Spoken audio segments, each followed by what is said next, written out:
computadora.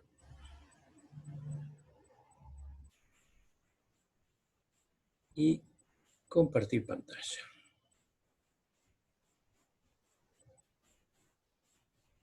Recuerden que si escriben por el chat yo no puedo verlo. ¿Ven mi pantalla? Sí. Sí. Bueno, perfecto. Y por lo visto me escuchan. La fecha está bien, ¿eh? Esto se hizo en septiembre, digamos, a pesar de que hoy es 1 de octubre. Bueno, ustedes recordarán los contenidos de la unidad 1, que se llama Perspectiva Histórica de la Economía Política, digamos. Hemos visto más o menos los puntos 1 y 2, y hoy vamos a hablar de la parte que me corresponde a mí del punto 6, la cuestión de la ideología, antes de seguir con el resto de los temas, que serán objeto de las próximas clases que yo tengo, que serán 3 o 4, no lo sé todavía.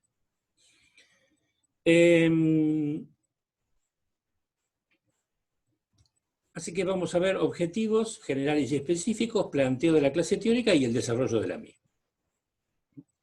Bueno, los objetivos generales ya los hemos discutido en las 2 clases anteriores, que digamos, se refieren a la totalidad del programa de la materia. Son ambiciosos, es cierto que son ambiciosos, pero bueno, se corresponden como una asignatura del 4º año de la carrera, me parece a mí.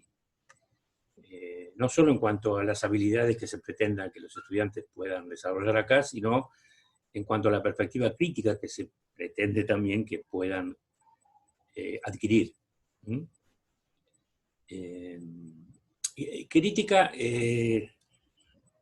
digamos, la palabra crítica en el sentido filosófico significa varias cosas, pero desde Kant, que escribió Crítica de la Razón Pura y Crítica de la Razón Práctica, crítica significa, en principio, conocimiento. O sea, yo para poder cuestionar algo, tengo que conocerlo. No puedo cuestionarlo sin previamente conocerlo. Es un absurdo eso. Cualquiera que cuestione cualquier cosa sin saber de qué está hablando, bueno, no está procediendo de forma racional, digamos. Después, en una segunda, un significado, significa cuestionamiento, que es la forma en que habitualmente entendemos la palabra crítica.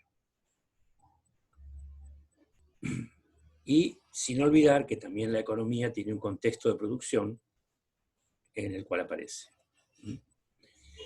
De esta unidad los objetivos son más modestos: comprender a qué se llama economía política y cuáles son las principales enfoques y perspectivas. Algo de eso comentamos al final de la clase pasada. Y analizar, para esto nos falta un poco, las vinculaciones entre economía, ética e ideología. Justamente hoy veremos, o intentaremos presentar un vistazo de las vinculaciones entre economía e ideología, o al menos 2 perspectivas, digamos, la de Schumpeter y la de Dobb. Para eso la clase se estructurará de la siguiente manera: una historia, que trataré de que sea lo más breve posible, sobre el concepto en sí de ideología, la contribución de Schumpeter, la crítica de Maurice Dobb, y sobre el final vamos a dar 2 definiciones que están tomadas de un diccionario de ciencias sociales, que pretenderán ser lo más abarcativas posibles de estos 2 conceptos que son ciencia e ideología. Y finalmente la bibliografía para este tema. Vamos entonces a la historia del concepto de ideología. La palabra es un neologismo. Esto significa que fue inventada o acuñada por alguien. Su autor fue un francés, llamado Antoine-Louis Claude de Stout, conde de Tracy. Aparece normalmente como de Stout de Tracy, que es un producto de la Ilustración. Un hombre nacido, fíjense, a mediados del siglo XVIII y fallecido en el primer tercio del siglo XIX. Obviamente aristócrata, tenía título de nobleza, político, antes de ser político fue soldado, pero estuvo en los Estados Generales convocados por el monarca Luis XVI en 1789, ya que participó de la Revolución Francesa.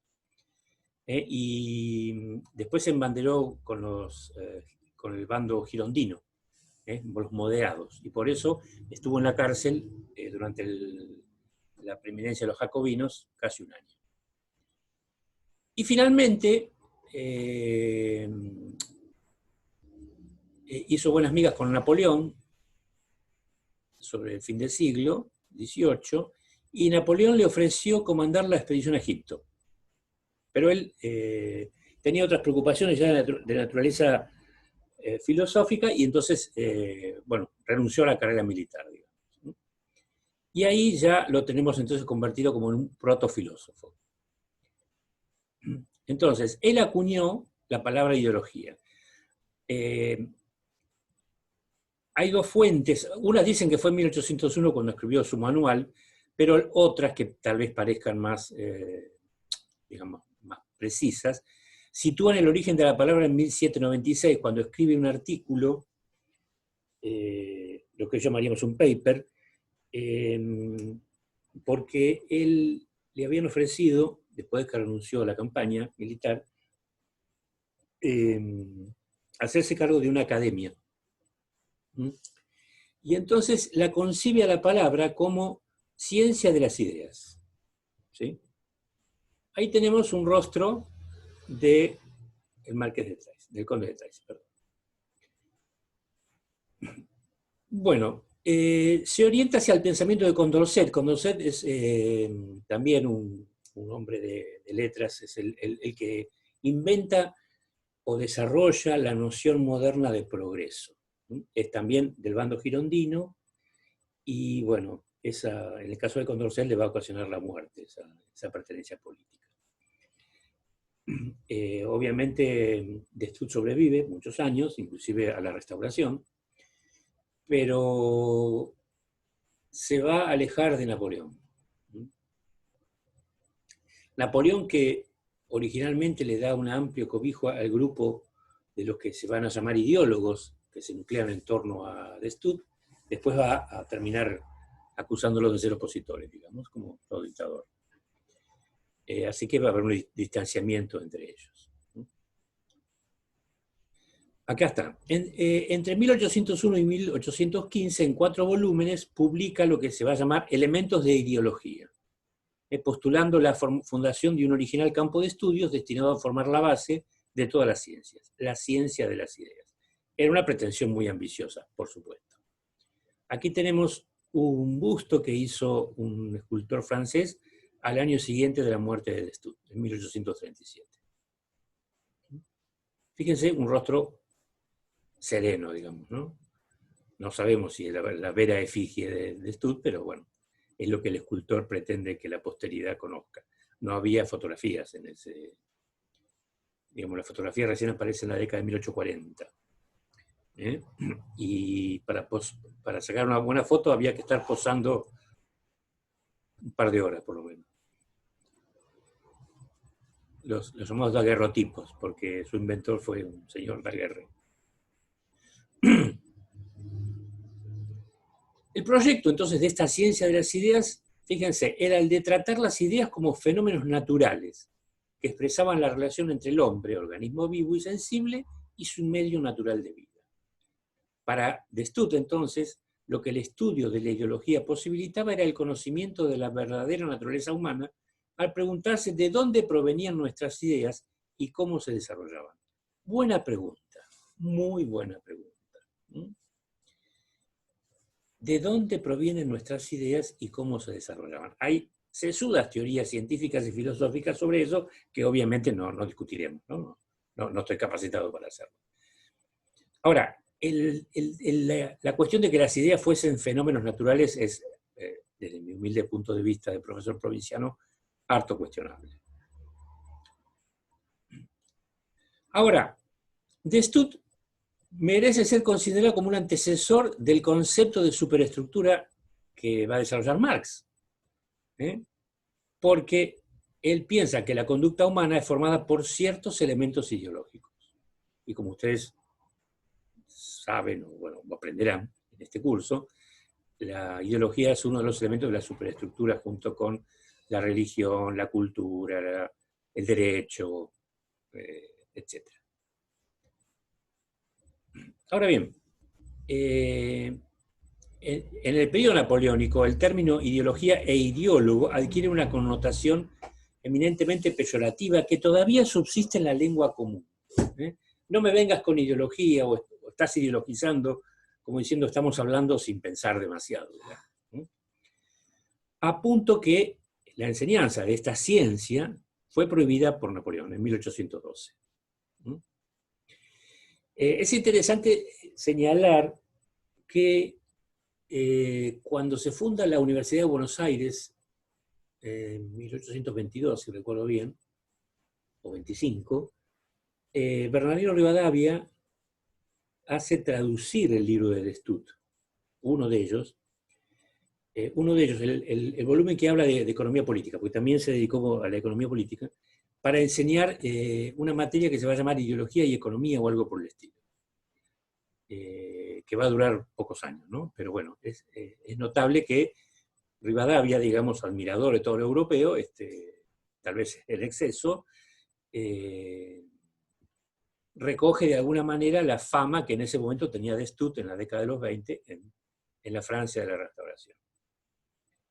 En 1796, cuando estaba en la cuestión de la academia y de la creación de la Cátedra de Gramática General, consolida entonces la idea. Esta idea es interesante y anticipa tópicos de la lingüística de fines del siglo XIX, que todas las lenguas tienen las mismas reglas y que estas reglas se derivan de nuestras facultades intelectuales, de nuestro razonamiento, de manera que lo que los legisladores pretendían era impartir lecciones acerca de la manera de cómo se forman, se deducen y combinan las ideas, o lo que es lo mismo, un curso de ideología, gramática y lógica.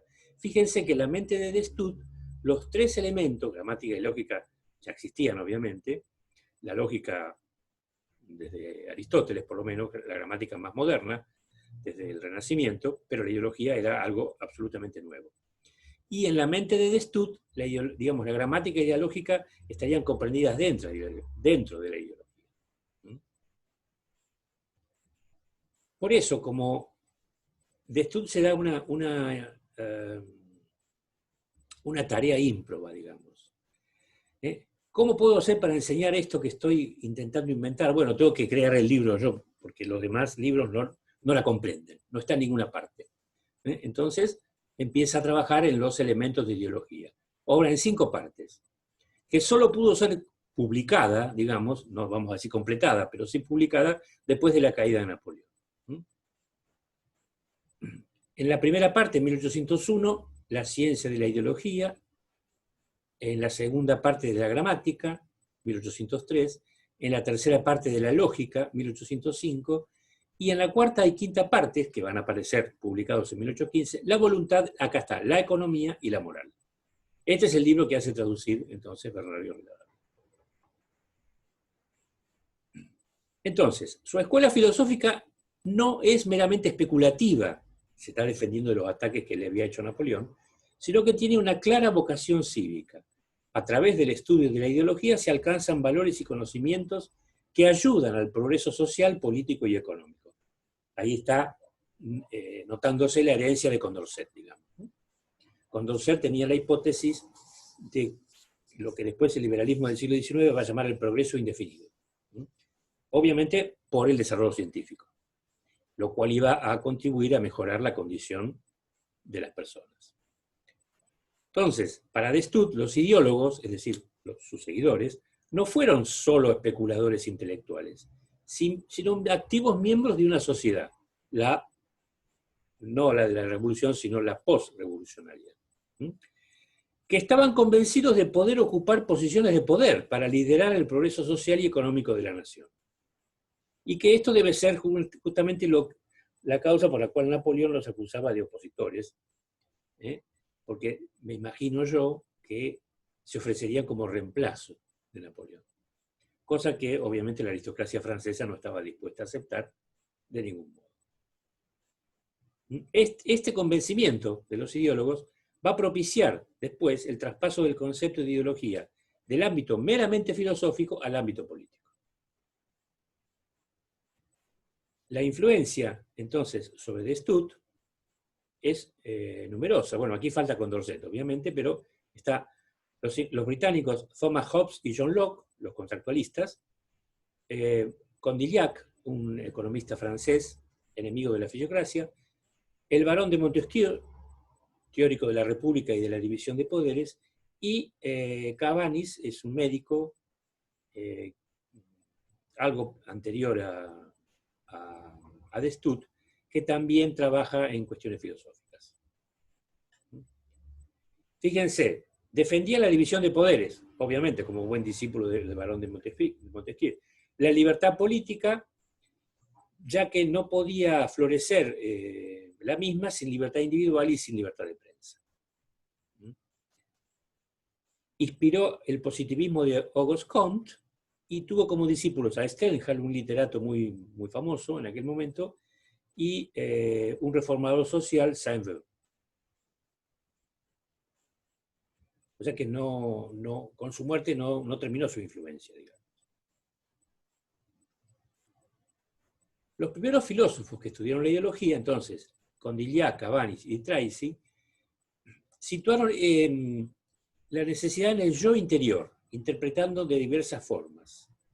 El sujeto se opone a lo exterior, lo que da como suceso, puesto que requiere la reflexión individual. Estos filósofos franceses, dice acá, pretendían estructurar una teoría sobre el materialismo primitivo de las sensaciones, de ahí que se los llamase sensualistas, y de ahí su derivación en emociones, pasiones y sentimientos. De manera que del hecho, del suceso o del acontecimiento exteriores, se pasa psicológicamente a la manera interior de captar las cosas y apreciar estas categorías de la psicología personal. Hay una dosis de empirismo acá importante. Pero también hay una cuestión psicológica o de introspección, podríamos pensarlo, sobre cómo los hechos exteriores impactan en nosotros y qué categorías podemos establecer a partir de los mismos. Ahora, el deslizamiento hacia la vida social y política se va a dar, digamos, en la última década de vida de Stud. Las fuentes no dicen si de Stud llegó a verlo, pero por la aparición de filósofos sociales que después van a ser llamados socialistas utópicos, como Saint-Simon, Fourier y Proudhon, el interés de esas necesidades pasa de lo individual a lo colectivo, ¿sí? A lo social. Justamente la palabra socialista se va a acuñar, según algunas fuentes en Francia, según otras en Inglaterra, en la segunda mitad de la década de 1830. Y se acuña, por lo menos en la tradición francesa, como opuesta a la idea de individualismo. Entonces, del interés del individuo se pasó al interés del grupo. Entonces, se acuñó un nuevo calificativo a los ideólogos, doctrinario se lo llamó. Se enfrentaban al poder, cualquiera fuera este, a partir de cierta doctrina. Y obviamente los hombres prácticos y realistas los veían con cierto temor. Entonces, pasa esto a la filosofía y después, sobre todo por influencia de Marx, va a pasar a la economía. El sentido más elaborado de ideología en el sentido filosófico lo va a dar Hegel, el gran filósofo que es la cumbre del idealismo alemán, y en el segundo sentido económico lo va a dar Marx, como vamos a ver a continuación. Es justamente en la década de 1840, es decir, poco después del fallecimiento de Stud, que dos jóvenes alemanes, Marx y Engels, fíjense que tenían, ¿cuánto podían tener en ese momento? 20 y pico de años. De hecho, Marx se doctora en 1842. Saquen la cuenta. Escriben dos libros, uno de los cuales se va a publicar rápidamente, que es La Sagrada Familia, y otro que va, como dicen en alguna parte, va a ser confiado a la crítica demoledora de los roedores, y recién se va a publicar en 1932, casi un siglo más tarde, por intercesión de un gran divulgador de los textos de Marx, un ruso llamado Ryazanov, que después va a ser ejecutado por Stalin. O sea que la ideología alemana, que es un texto clave para comprender la noción marxiana de ideología, no va a ser conocido por importantes sociólogos del principio del siglo XX, como Max Weber, para poner un nombre de alguien que discute con Marx. Digamos, tampoco es un debate, es una discusión con un muerto, ¿no? O de Gramsci. Gramsci, que estaba en la cárcel, no lo llega a conocer el texto. No es un tema menor, digamos. En la ideología alemana hace un estudio sistemático de lo que hasta ese momento se entendía por ideología, ¿sí? Para elaborar una nueva concepción, una concepción propia. Para Marx, entonces, una ideología es una concepción de la realidad, pero una concepción encubridora o justificadora de la misma. Lo que hacen en los dos libros es someter a crítica al pensamiento de la filosofía idealista alemana en la que Marx se había formado. Marx era doctor en filosofía. Y Engels, a pesar de no tener formación académica, había frecuentado los círculos de los jóvenes hegelianos en Berlín y en Bonn, así que estaba bastante empapado del tema. El nombre, la ideología alemana, es un nombre satírico, humorístico, porque identifica a la ideología alemana con el pensamiento reaccionario, ¿sí? Que a esa altura para él era el idealismo alemán, con el cual va a romper, y lo va a contraponer a la ideología progresista, que la identifica con el socialismo francés, heredero de la Revolución de 1789. Aquí vemos el facsímil de la primera página de la ideología alemana, conservada en algún museo, con la típica caligrafía o escritura bastante indescifrable de Marx.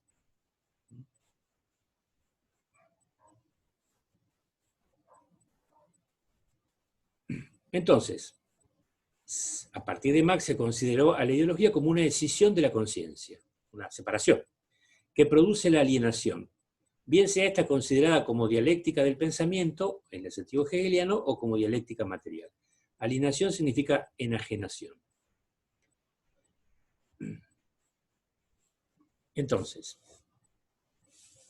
la ideología es el conjunto de principios que explican al mundo en cada sociedad en función de sus modos de producción, relacionando los conocimientos prácticos necesarios para la vida con el sistema de relaciones sociales. O sea que crea una dependencia, Marx y Engels, de la noción de ideología respecto a la noción de modo de producción que ustedes van a ver con Marx. Bueno, el modo de producción es una combinación particular de las fuerzas productivas y las relaciones de producción que, combinándose de cierta manera, dan origen a formas de producir y reproducir la vida material. En la historia económica europea, Marx va a distinguir, esto es posterior, 4 modos de producción, ¿no? Que son el comunismo primitivo, el esclavismo, el feudalismo y el que él enfrenta, que es el capitalismo.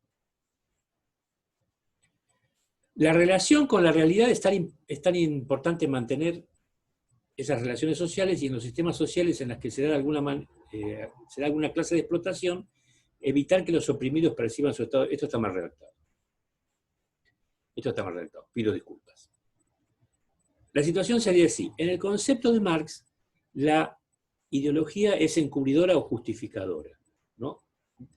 ¿Para quiénes? Bueno, para quienes en cada modo de producción se apropian del excedente económico, que sería la clase dominante, en la jerga de Marx. Entonces, la ideología que elabora esa clase dominante debe encubrir o justificar lo que sería el estado de opresión sobre las otras clases que no se apropian del excedente, sino que lo generan. Los dominados, los oprimidos, los que Gramsci va a llamar las clases subalternas. En su célebre prólogo a la contribución a la crítica de la economía política, un texto intermedio entre la ideología alemana y el capital, digamos, va a decir Marx lo siguiente, una frase muy conocida. El conjunto de estas relaciones de producción, por ejemplo las relaciones de propiedad privada, forma la estructura económica de la sociedad, la base real, sobre la que se levanta la superestructura jurídica y política, y a la que corresponden determinadas formas de conciencia social. Estas formas de conciencia social serían en parte ideológicas, en parte religiosas. El modo de producción de la vida material condiciona el proceso de la vida social, política y espiritual en general. No es la conciencia del hombre la que determina su ser, sino, por el contrario, el ser social es el que determina su conciencia. Repitamos. El modo de producción de la vida material condiciona el proceso de la vida social, política y espiritual en general. O sea, la superestructura depende de la estructura. No es la conciencia del hombre la que determina su ser, sino por el contrario, el ser social es el que determina su conciencia. Primero está el ser social y después está mi conciencia. Mi conciencia refleja o no lo que pasa en el medio en el cual yo estoy. De ahí que los críticos del marxismo lo ven como un determinismo, digamos, donde en última instancia la economía es lo que determina todo. Bueno, hay cartas privadas entre Marx y Engels donde reconocen, hoy diríamos con un espíritu autocrítico, que no pudieron desarrollar el concepto de la independencia relativa de la superestructura, digamos, ¿no? Porque a veces hay retroalimentaciones entre superestructura y estructura, como yo creo que existe. Para Marx, la realidad tenía dos aspectos, la apariencia y la esencia. Esto es un dualismo platónico claramente inspirado ahí, digamos, ¿no? Lo aparente es lo que se ve, lo que está ahí, y vinculado con la apariencia estaría la ideología, lo que perciben mis sentidos. La esencia es lo que solo se puede conocer a través del método científico, lo que está detrás. Es como decir, hay que correr el velo de la apariencia para ver lo que hay detrás. En el campo particular de la realidad social, recuerden que Marx nunca se confesó a sí mismo como marxista, sino que bautizó a su sistema con el nombre de socialismo científico, para diferenciarlo del socialismo de sus predecesores. Va del suyo entonces que creía haber descubierto el funcionamiento de la esencia del sistema social. Concretamente, la esencia del capitalismo que no funcionaba como los ideólogos burgueses sostenían que funcionaba. Estos se referían a la apariencia del capitalismo, pero en realidad su esencia era otra. Un sistema de explotación basado en la apropiación del excedente en forma monetaria que se llama plusvalía, lo cual van a ver cuando estudien el pensamiento de Marx.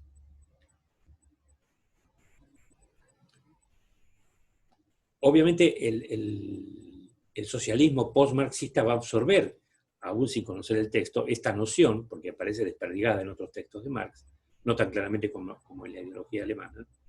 Y entonces la concepción de ideología que van a tener va a ser que la ideología es una justificación de cada clase dominante en cada periodo histórico de su propia hegemonía o de su propio dominio. El ejemplo que aparece en muchos textos es el ejemplo de la división de poderes. ¿Sí? Dice que Marx quiere algo así como que los ideólogos burgueses pretenden mostrar esto como una categoría eterna cuando no es cierta. Digamos, la división de poderes lo que refleja en la opinión de Marx es la puja entre clases sociales, ¿sí? En el momento en que este libro es escrito a mediados del siglo XVIII, básicamente entre la aristocracia y la burguesía. Entonces, la ideología formaría parte de la superestructura junto con el sistema político, la religión, el arte y lo estrictamente jurídico. Para Marx, las ideologías son cuerpos de ideas, un conjunto de ideas, que aspiran a la universalidad y a la verdad más lata y abstracta, que en realidad, en esencia, representan los intereses históricos de una clase social. Por lo tanto, ese cuerpo de ideas son meras hipótesis idealistas. Por eso lo llama falsa conciencia, porque solo reflejan los intereses económicos y preferencias de la clase dominante. Entonces, obviamente, profundizando un poco más la cuestión, esto no está en la Firmina, pero para Marx y para sus seguidores, la clase dominante es la que tiene conciencia de sí mismo, conciencia de clase, y por lo tanto, para ellos no sería una falsa conciencia, pero sí sería una falsa conciencia para las clases subalternas en la medida que absorbiesen y aún defendiesen la ideología de las clases dominantes. Bueno, parece oportuno hacer una primera interrupción y escuchar sus preguntas o comentarios. ¿Se escucha bien ahí? Se escucha bien. Perfecto. Entonces, para Marx, toda la ideología, o sea, por consiguiente, todo lo que pensamos tiene una esencia o un trasfondo económico.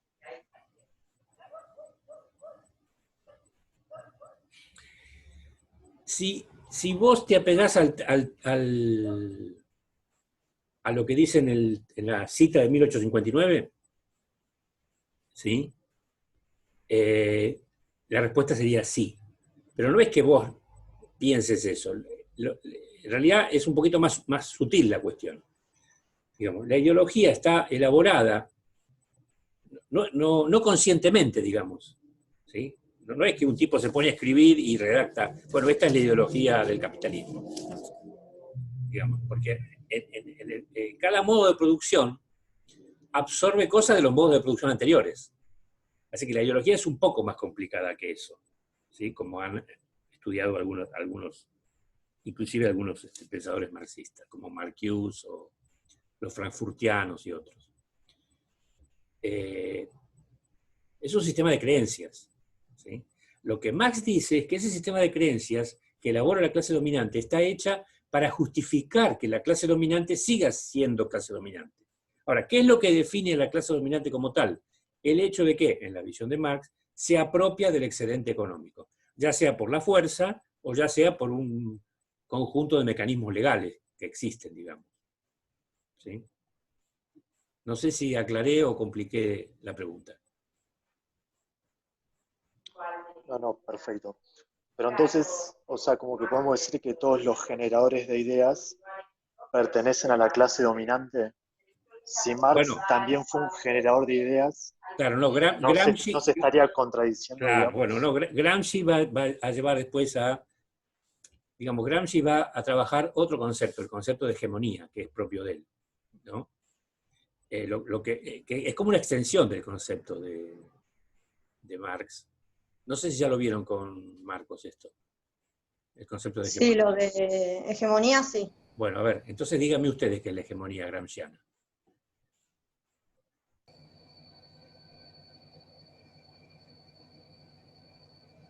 Cri, cri, cri, cri.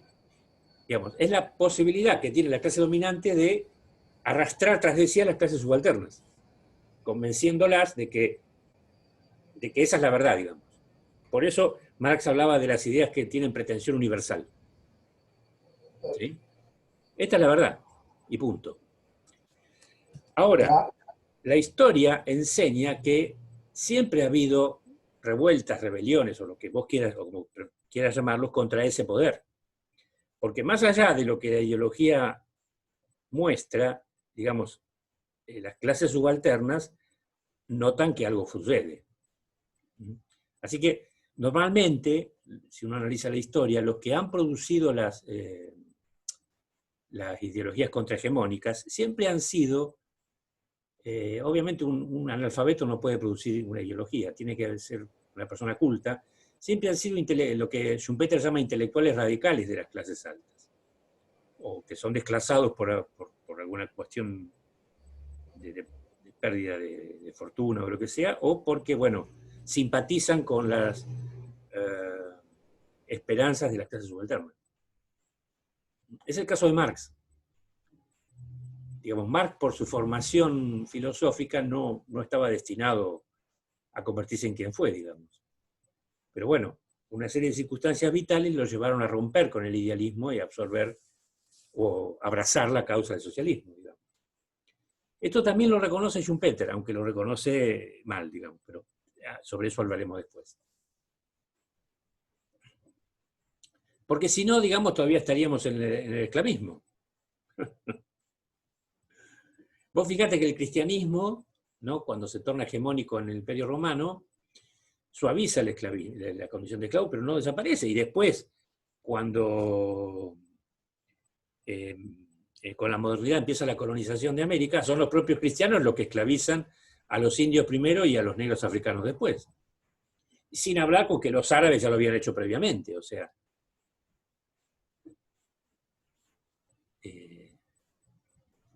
Arabia Saudita abolió la esclavitud en 1960 o 62.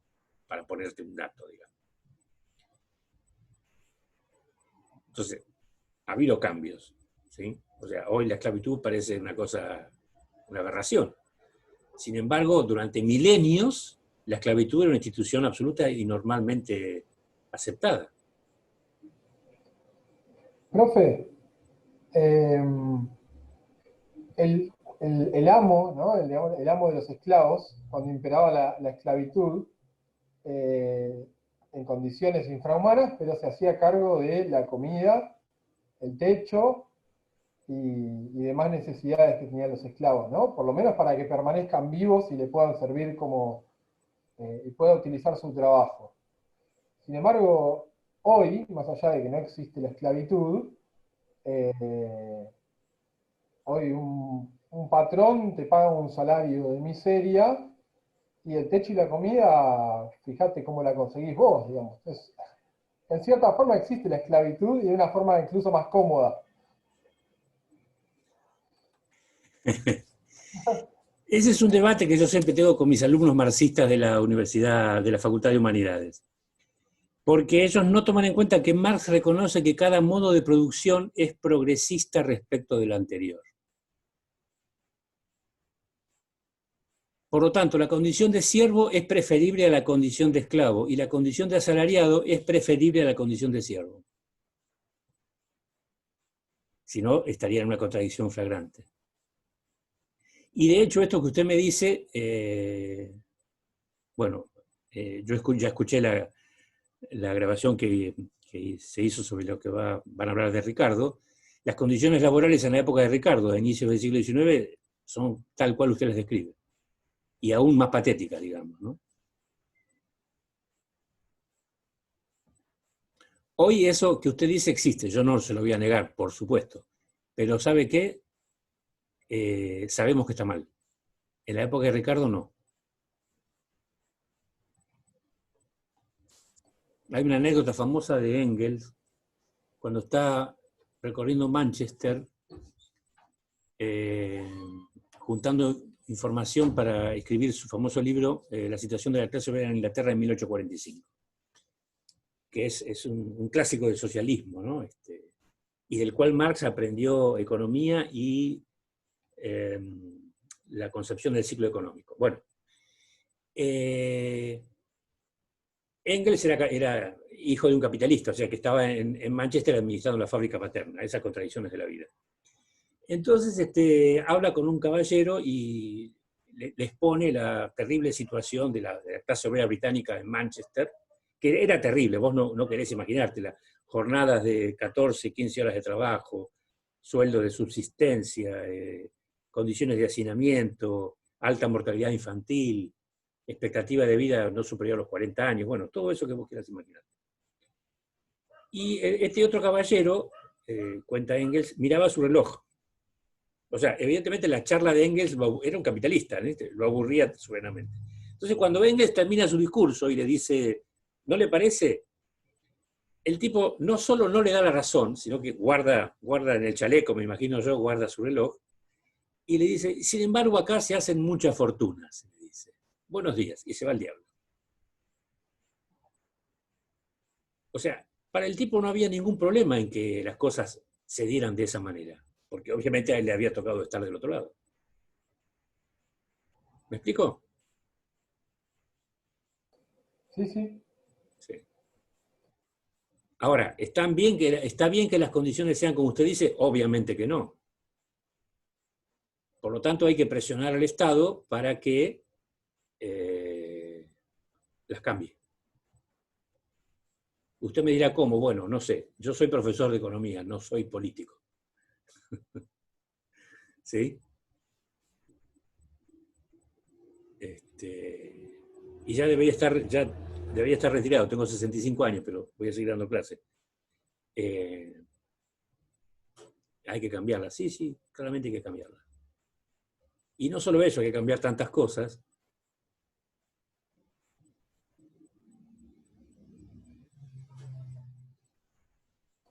Pero no me pregunte a mí cómo cambiarlo, no, yo no tengo la solución.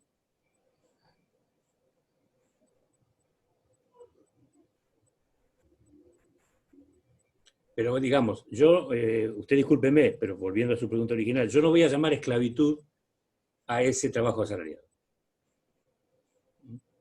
No, seguro. Yo sé que los muchachos del Partido Obrero lo llaman esclavitud moderna. Sí, sí, lo sé, lo sé. Pero bueno. No, aparte no todo el mundo trabaja en esas condiciones. No, es cierto. En la época de la hegemonía neoliberal, en la década de los 80 y 90, un politólogo alemán, Klaus Hoffe, ¿cómo se dice? Creó un concepto teórico nuevo, que es el de clase excedente. La clase excedente es, es ese tercio de población desempleada a perpetuidad en los sistemas económicos en donde rige el neoliberalismo. Carecen de capital, no tienen medios de producción propio, no tienen formación de emprendedores, tienen baja educación, están en lo que Nurs hubiera llamado el círculo vicioso de la pobreza. Hace 10 años más o menos un sociólogo británico les dio un nuevo nombre, pero solo para referirse a los jóvenes de este sector. Así como Sismondi había llamado a la clase obrera proletariado, este sociólogo, no recuerdo el nombre ahora, lo llamó precariado. Porque ¿cuál es la condición fundamental de estos jóvenes, digamos, sub-30, que trabajan trabajo precario? De poca duración, con sin estabilidad laboral, sin aportes sociales, bueno, todo eso que ya sabemos. Para este sociólogo británico, el precariado constituye una nueva clase social. En una sociedad capitalista donde la antigua clase obrera de Marx ha dejado de ser la mayoría de la sociedad. Creo que nos fuimos un poquito de tema. Yo tengo 2 consultitas. Muy bien, Luga. Entonces, no me queda claro, la superestructura no es igual a la ideología, digamos, sino que es un concepto más amplio para Marx. Efectivamente. Que incluye todo lo que sería el sistema político, que no son ideas. Él la llama, en el mismo texto de la Contribución de 1859, llama la colosal superestructura. Serían todos los aspectos no económicos que están dentro de la estructura. Perfecto. En la estructura, que es la base sobre la que se apoya lo otro, están los factores productivos y la tecnología y las relaciones sociales de producción. Por ejemplo, en el esclavismo, la esclavitud legal. En el capitalismo, la institución legal de la propiedad privada. ¿Sí? Bueno, sobre eso se apoya todas las otras cosas que vos quieras. La educación, la religión, el derecho, la universidad. Por eso yo digo que hay un feedback entre la superestructura y la estructura, porque, a ver, si la tecnología forma parte de las fuerzas productivas, en el sentido marxiano más ortodoxo, digamos, ¿quiénes producen la tecnología? ¿Quiénes hacen la innovación? Individuos con formación universitaria. ¿Dónde se forman esos individuos? En las universidades. ¿Dónde están las universidades? En la superestructura. ¿Sí? Y es más, el sistema universitario argentino está un poco regido o basado en el sistema universitario alemán. El sistema universitario alemán fue creado por el gobierno prusiano al solo efecto de servir a los intereses de la unificación alemana.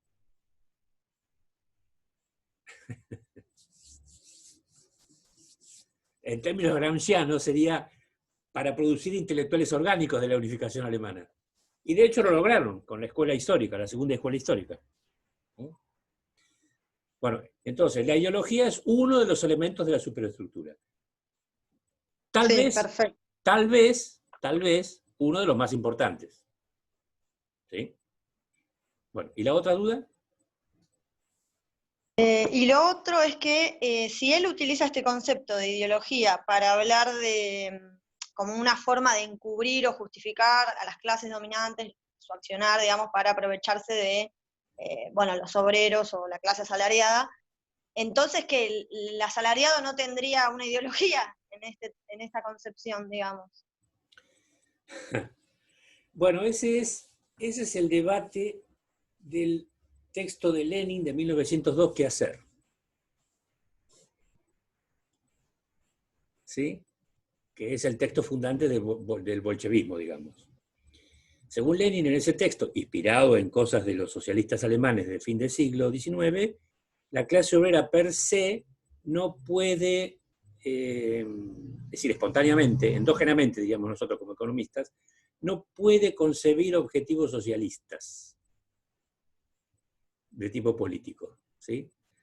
Solo puede concebir reivindicaciones económicas y luchar a través de, o luchar en pos de ellas, por ejemplo, a través de sindicatos. Entonces, de esa manera, la conciencia socialista en la clase obrera, según Lenin, sería, de alguna manera, insertada desde fuera de la vida de la clase. ¿Por quién? Bueno, por esa minoría de revolucionarios profesionales, ¿sí? Formada por intelectuales desclasados de las clases dominantes y lo que él llamaba los obreros conscientes. Esa sería la vanguardia. No sé si respondo a tu pregunta. Sí, sí, sí. Esta cuestión de cómo la clase obrera se forjaba, digamos, objetivos socialistas, digamos, no la inventó Lenin, fue debatida a lo largo de todo el siglo XIX por los principales intelectuales socialistas, ya fuesen seguidores de Marx o no lo fuesen. Y no todos pensaban de la misma manera, ¿eh? Ojo con eso. Rosa Luxemburgo, por ejemplo, pensaba que hacía falta una larga tarea de divulgación, educación y preparación de los obreros, para que el socialismo surgiese no como imposición de un grupo de políticos determinado, que iba a terminar convirtiéndose en una dictadura, en el sentido burgués del término, sino como una aspiración endógena de la clase obrera preparada a lo largo de, bueno, un periodo largo de tiempo. Rosa Luxemburgo, acuérdate, fue asesinada por la derecha alemana, ¿no? En 1919. Sí, perfecto. Me quedó claro. O sea, en Buen Romance, ese debate no está terminado. Y, obviamente, el derrumbe del socialismo realmente existente, lo pone en tela de juicio, digamos. ¿Cómo votaron los obreros rusos o de los países de Europa Oriental después del derrumbe del comunismo? Digamos, votaron por partidos de derecha o de centro derecha, después de 60 o 70 años de comunismo. Y esto es un hecho. Y lo único que uno no puede hacer con los hechos es enojarse.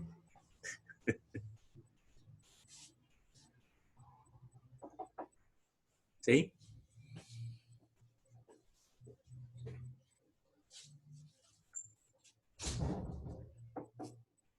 Me trajeron un café. Bueno, ¿hay más preguntas o podemos seguir?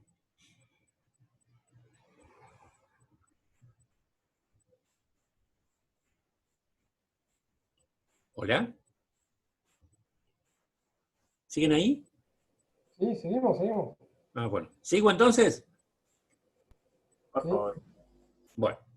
Vamos entonces a ver lo que decía Schumpeter en esa conferencia de 1949, pero que en realidad responde a un cúmulo de ideas que él fue pensando, obviamente, a lo largo de toda su vida, su proficua y fecunda vida intelectual, ¿no? Schumpeter era un tipazo, digamos. Es un anti-Marx, ¿no? O un Marx burgués, si ustedes quieren, junto con Weber, pero todavía lo seguimos discutiendo, digamos. Nació el mismo año que murió Marx, en 1883. Aunque era austríaco, nació en una ciudad que hoy está en la República Checa. Y va a morir en 1950 en Harvard, en Estados Unidos. En Taconic, en realidad, que era donde vivía. Bueno, acá dice estadounidense, es cierto, se nacionalizó estadounidense, pero yo creo que él seguía siendo austríaco hasta la médula de sus huesos. Católico, como un austríaco, fue ministro de Finanzas en los años de la hiperinflación austríaca, o sea que no funcionó como ministro de Finanzas. Después fue banquero y el banco quebró, tampoco funcionó. Y donde sí funcionó fue como profesor de la Universidad de Harvard. Generaciones enteras de economistas que después fueron brillantes de cualquier orientación teórica fueron alumnos de Schumpeter. o alumnas. Se dice que tenía una debilidad por las alumnas. Pero seguramente son rumores. Aunque de hecho se casó con una economista que había sido alumna de posgrado de él. Ahí lo tenemos a Schumpeter en su apogeo.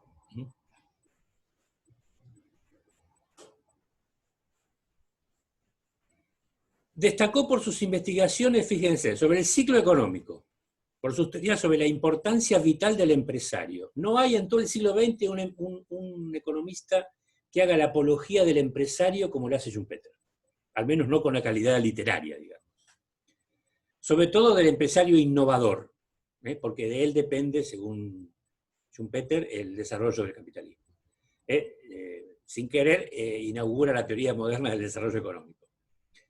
Popularizó un concepto, destrucción creativa, como forma de describir el proceso de transformación que acompaña a las innovaciones. Obviamente, cuando hay una innovación que revoluciona, digamos, algún aspecto de la vida económica, todo lo que queda por detrás de esa innovación desaparece y es reemplazado. Entonces, por eso hay un proceso que es dialéctico, si ustedes quieren. Odiaría la palabra Schumpeter, pero porque a la vez hay destrucción y creación. Y además predijo la desintegración sociopolítica del capitalismo, que según él se destruiría debido a su propio éxito. No llegó a verlo, por supuesto, escribió un libro que motivó que el FBI lo investigara, porque el libro empieza así: ¿podrá sobrevivir el capitalismo? Y su respuesta es: no, no creo que lo haga. Y después desarrolla, no sé, 600 páginas para intentar demostrar. Sus obras más importantes son Teoría del desenvolvimiento económico, de 1911, donde aparece la figura del empresario innovador y de la destrucción creativa; Business Cycles, donde hay una teoría completa de los ciclos económicos, que hoy es ignorada por la ortodoxia académica, por supuesto; Capitalismo, Socialismo y Democracia, en plena Segunda Guerra Mundial, donde dice este tema de que el capitalismo no va a poder sobrevivir porque sus propios éxitos lo van a llevar a su autodestrucción, diríamos. Y, por último, la historia del análisis económico, que le llevó 10 años de trabajo y que fue publicado y editado póstumamente por su viuda, aquella ex estudiante que se casó con él.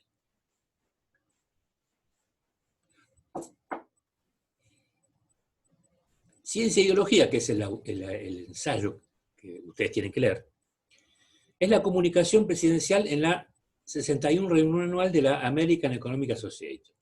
Y fue publicada en el órgano de esa publicación, de esa entidad, que es la American Economic Review, en marzo de 1941.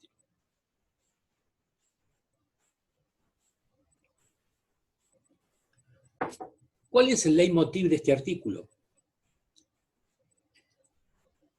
Schumpeter se pregunta, en otras palabras mucho más elaboradas de las que yo voy a decir ahora: ¿puede un científico honesto, portador de ideología, hacer ciencia? ¿O su ideología contamina sus resultados? No, es un debate menor, digamos. ¿Cuántas veces escuchamos decir, fulanito dice, afirma haber demostrado tal cosa? Ah, no, lo que dice fulanito no importa porque fulanito es, y ahí agréguenle la palabra que quieran: libertario, liberal, marxista, peronista, socialista, radical, lo que ustedes quieran. O sea, utilizar un argumento que no es pertinente en absoluto para descalificar las opiniones o las conclusiones de alguien. ¿Sí? Bueno, porque perdura en la connotación peyorativa de la que hablaba, no me acuerdo qué autor, si era Marx o quién, que estaban las filminas anteriores. Ah, sí, de la palabra ideólogo. Claro, Sí, claro. pero, Luana, no es ideólogo el que quiere, sino el que puede. Ese es un tema, en nuestros días. Entonces, vamos a transcribir algunos fragmentos que a mí me parecen relevantes del texto schumpeteriano, lo cual no quita que ustedes tienen que leerlo, por supuesto, porque hay una sección entera que no está acá, que es así. Pero bueno, con el material que va a estar acá, ustedes la van a poder leer e interpretar seguramente bien. No pretendo volver a abrir la vieja discusión sobre los juicios de valor o sobre la defensa de intereses de grupo. Al contrario, es esencial para mi objeto, para lo que él se propone, poner de relieve que en la misma producción científica no se nos pide que nos despojemos de nuestros juicios de valor o que renunciemos a la defensa de algún interés particular. La investigación de los hechos o la preparación de los instrumentos necesarios para esta investigación son una cosa. Su valoración sobre la base de algún principio moral o cultural es, desde un punto de vista lógico, otra cosa distinta. Y dice, esto es interesante, las dos exigencias no están en conflicto. Igualmente, quien defiende algún interés puede, a pesar de ello, realizar un trabajo de análisis honesto. Y la ocasión en que puede encontrarse de documentar determinado aspecto de aquel interés al que debe fidelidad, no trae por sí misma nada en favor o en contra de este trabajo de análisis. El defender no implica necesariamente la mentira. Es toda una toma de posición al respecto. Está diciendo que sí, que un científico portador de ideología puede hacer un trabajo honesto, pese a eso. Pero en nuestra mente, dice él, además de los juicios de valor, existen algunos prejuicios. Fíjense, si descompongo, pre es un prefijo, ¿no es cierto? Prefijo privativo, creo que dice en el diccionario. Prejuicio, es decir, algo que es anterior al juicio. A propósito del proceso económico, que son mucho más peligrosos para el desarrollo de nuestros conocimientos y para el carácter científico de nuestros esfuerzos de análisis, que los juicios de valor o los argumentos especiosos. Bueno, esto tuve que buscarlo en el diccionario, lo confieso. Especioso quiere decir que parece ser lógico, pero que es falso. Y esto ocurre porque aquellos prejuicios están fuera de nuestro control. Esto es, tenemos prejuicios e ignoramos que tenemos esos prejuicios. Y ahí está la ideología. Están estrechamente unidos a los juicios de valor y a los argumentos especiosos, pero vale la pena separarlos para discutir sobre ellos. Llamaremos ideología a estos prejuicios. Ojo, esta es una primera definición, después la va a perfeccionar. Entonces, ¿qué tenemos hasta acá? Tenemos juicios de valor que podemos formular, todos tenemos juicios de valor, obvio, Schumpeter no es ningún necio en ese sentido, pero también antes de los juicios de valor tenemos ideología. Todos somos portadores de ideología, especialmente aquellos que no lo saben. No importa cuál, alguna. Y lo peor es que no somos conscientes de eso, dice Schumpeter. Aproximadamente, ahí hace la historia de la palabra ideología. Y aquí van a ver el argumento antimarxista que él pone, que lo hace decir lo que acabamos de ver. Aproximadamente hasta mediados del siglo XIX, la evolución de la ciencia había sido considerada como un proceso puramente intelectual, como una serie de exploraciones del universo empírico, o podemos decir, como un proceso de derivación de descubrimientos o de ideas analíticas. Proceso que se desarrollaba de conformidad con una ley propia, aun cuando indudablemente influía la historia y a su vez era influido por la historia de diversas maneras. Marx, y aquí aparece Marx, fue el primero que transformó esta relación de interdependencia entre la ciencia y los otros sectores de la historia social en una relación de dependencia. De la primera, es decir, de la ciencia, de los datos objetivos de la estructura social. Dependencia en particular de la posición social del científico que determina cómo ve la realidad. Este tipo de relativismo crearía una nueva filosofía de la ciencia y una nueva definición de la verdad científica. O sea, contra esta idea, Schumpeter embate, digamos. Porque según Schumpeter, ojo, esta es la interpretación schumpeteriana de lo que Marx había dicho, la posición social del científico determina cómo ve la realidad. Esto no es discutible, digamos. porque Marx no era un obrero, ¿sí? Y porque, no sé, el príncipe Kropotkin, un dirigente anarquista muy famoso de Rusia, podía trazar su árbol genealógico hasta los fundadores de la casa de la primera dinastía de Rusia, digamos, en el siglo, no sé, 8 o 9. Así que, y sin embargo, fue un ideólogo del anarquismo. O sea, esto es discutible. Las ciencias sociales no comparten la ventaja de no importar la posición social. Previamente hay una parte que yo no pongo la filmina, y es que dice que aquella observación de Marx, o aquella observación que Schumpeter le atribuye a Marx, no interesaría tanto en la física o en la biología, ¿no? Porque ahí no importa la posición social del observador, porque lo que se ve impacta por igual a todos. Y él pone un ejemplo casi grotesco, donde dice, la caída de los cuerpos, dice, afecta por igual a los burgueses y a los proletarios. La ley de gravedad de Newton se refiere a eso.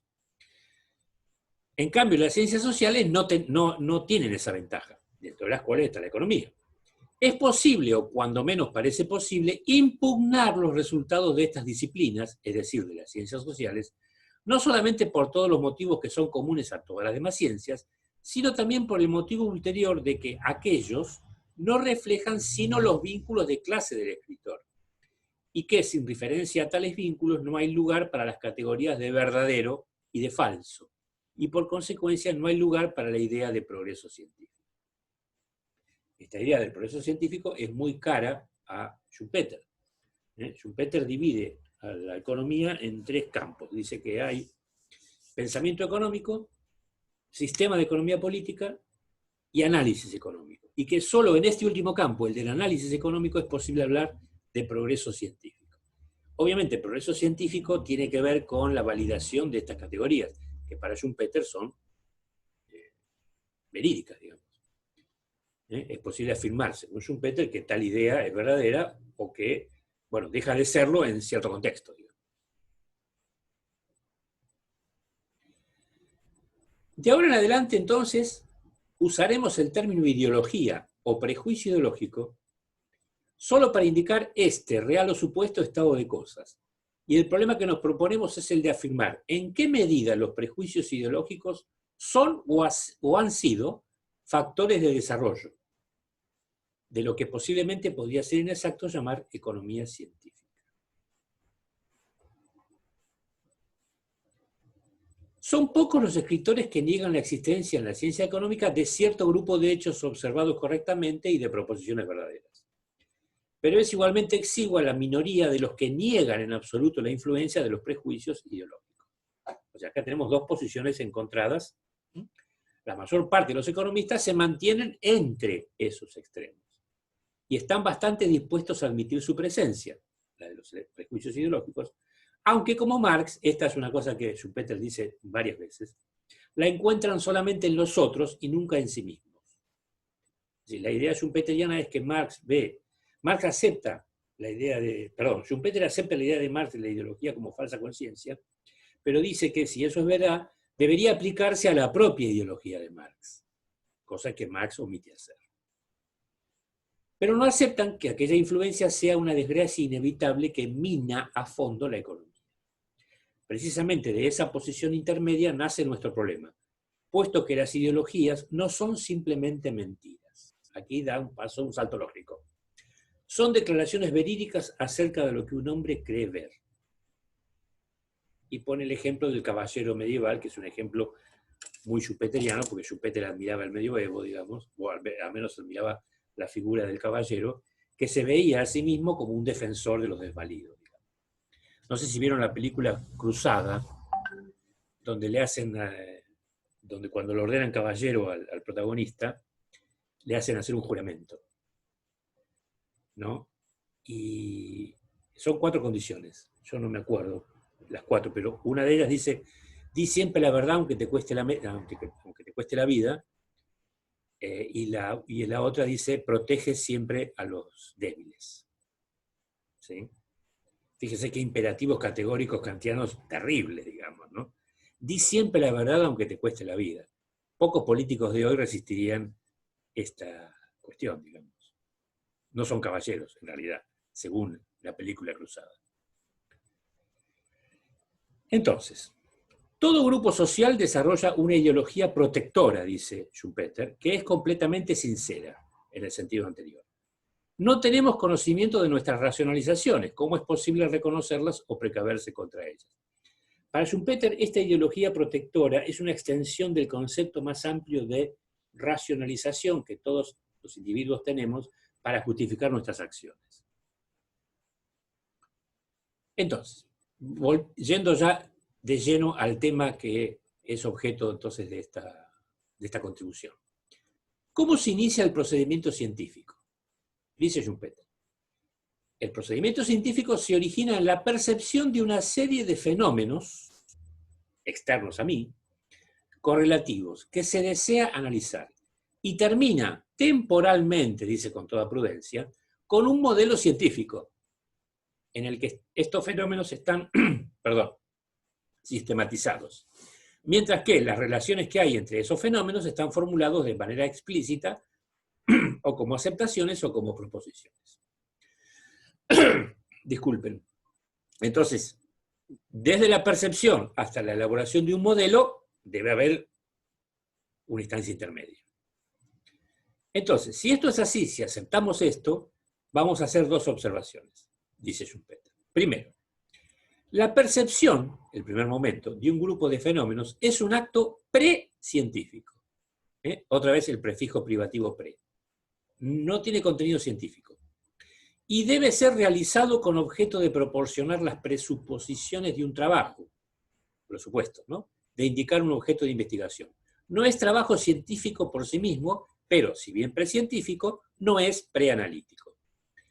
Ahora bien, ese momento no consiste simplemente en la percepción de los hechos mediante uno o varios de nuestros sentidos. Debemos ver si estos hechos tienen algún significado o algo notable que justifique nuestro interés. Implica un proceso de análisis de parte de nuestra imaginación o de nuestro sentido común.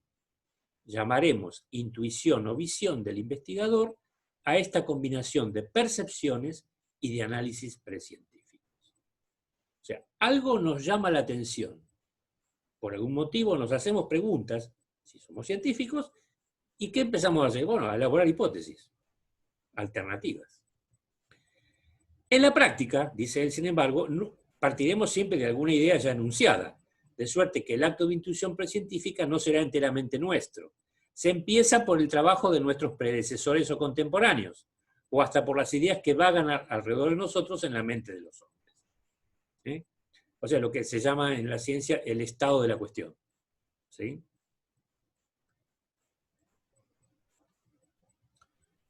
Vamos a la segunda.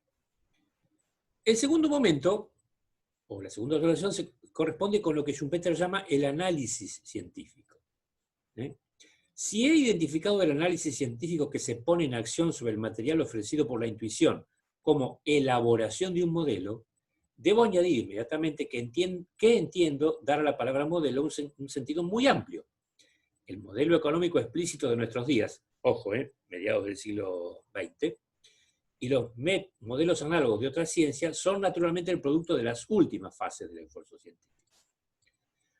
¿En qué consiste? En escoger ciertos hechos en vez de otros, en fijarlos con la descripción, en acumular otros hechos con el fin no solo de integrarlos, sino también de sustituir los considerados previamente, en formular y mejorar las relaciones que habían sido descubiertas. En fin, en la investigación ocasional y teórica que procede en una concatenación sin fin de dar y tomar. Esto es, elaborar hipótesis, contrastarla, verificarla, volver a reelaborarla, etc., en un sinfín.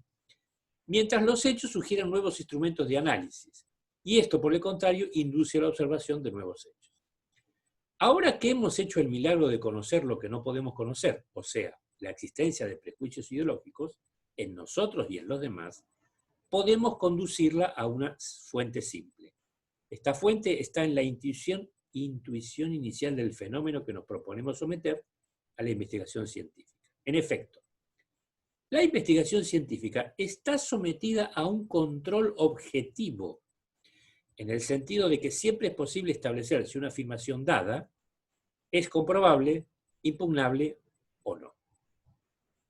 ¿Por qué hay un control objetivo? Bueno, porque hay un método que la comunidad científica acepta, y porque el científico tiene que dar cuenta del método que ha seguido para que el resto de la comunidad científica pueda duplicar su estudio. Obviamente que no excluye la posibilidad de un error honesto o del fraude deshonesto, digamos. Nos podemos haber equivocado o, digamos, forzamos los datos. ¿Sí? Cosa que él excluye, por supuesto. No excluye la decepción en una gran variedad de tipos, pero permite la exclusión de aquel tipo particular de decepción que llamamos ideologías, porque la prueba de que se habla es indiferente a cualquier ideología. ¿Cuál prueba? La prueba del método científico. La intuición original, por otra parte, no está sometida a tal control.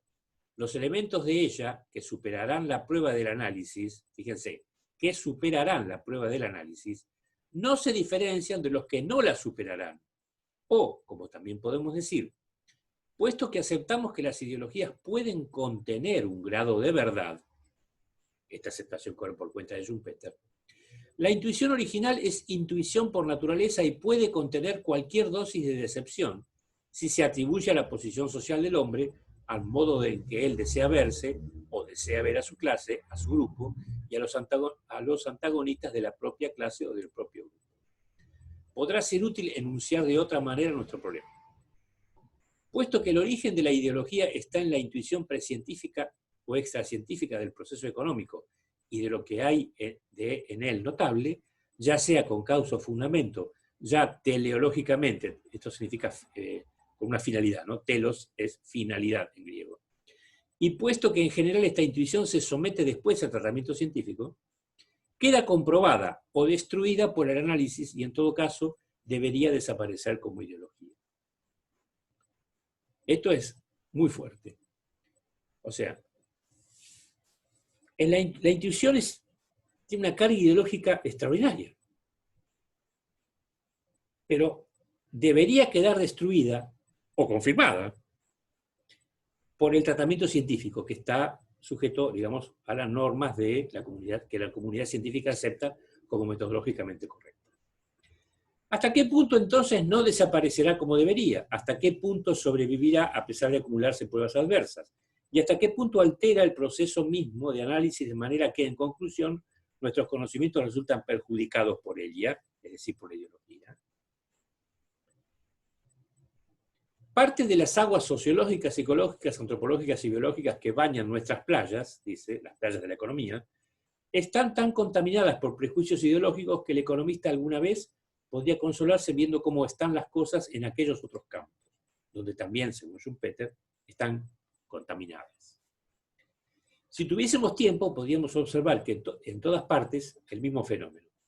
Las ideologías se cristalizan y se convierten en artículos de fe. Ojo, aquí Schumpeter no se refiere solamente a Marx, se refiere a cualquier ideología. Los cuales temporalmente son inaccesibles al razonamiento, es decir, los artículos de fe, y encuentran defensores dispuestos a combatir por ellas con toda el alma. De hecho, es fácil ver que determinados grupos sociales están más apartados que otros de aquellas esferas de la vida social en las que las ideologías adquieren vigor ulterior en el conflicto económico o político. Pero, aunque puedan ser relativamente inmunes a las ideologías de los prácticos, estos teóricos relativamente inmunes, nutren por su cuenta ideologías no menos deformantes. Consuela más el observar que ninguna ideología económica dura indefinidamente, y que, con una verosimilitud que se aproxima a la certidumbre, nosotros al fin nos libramos de ello. Esto proviene, escuchen esto es fundamental, no solo del hecho de que los sistemas sociales cambian, y que por consecuencia toda ideología económica está destinada a marchitarse, sino también de la conexión que la ideología tiene con el acto cognoscitivo precientífico que hemos llamado intuición o visión.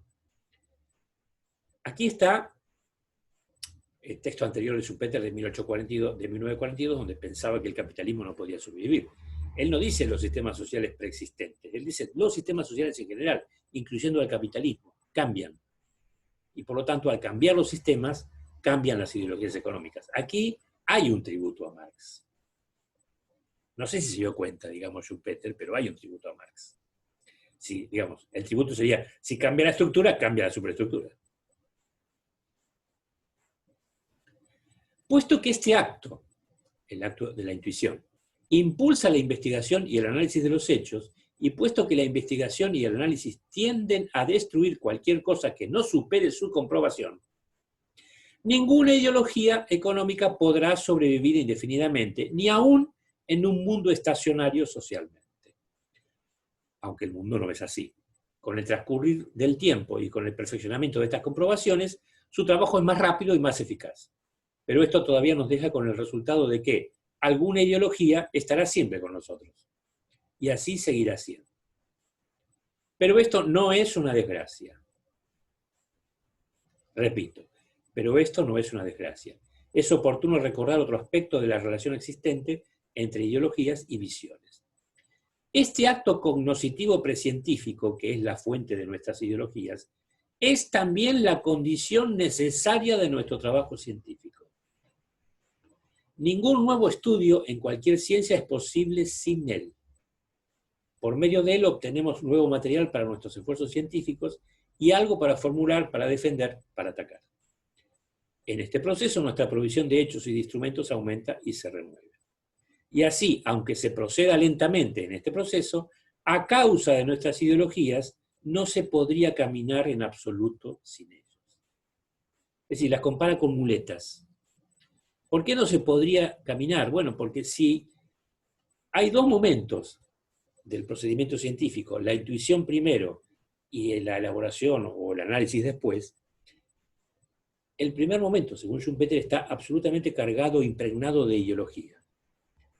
Porque es nuestra visión la que nos hace notar una cosa, y como las visiones probablemente sean diferentes, notaremos cosas diferentes frente a lo que parece, para volver a usar el término marxista, aparentemente ahí, digamos. Sin esas ideologías no nos haríamos preguntas. Esto es lo que está diciendo Schumpeter. Esto es lo valioso de este artículo, digamos, a mi juicio, ¿no? Ahora, aunque después veamos un poco la crítica de Dobb para tener otra perspectiva sobre la misma. Bueno, parece razonable hacer acá otro intervalo. Los escucho.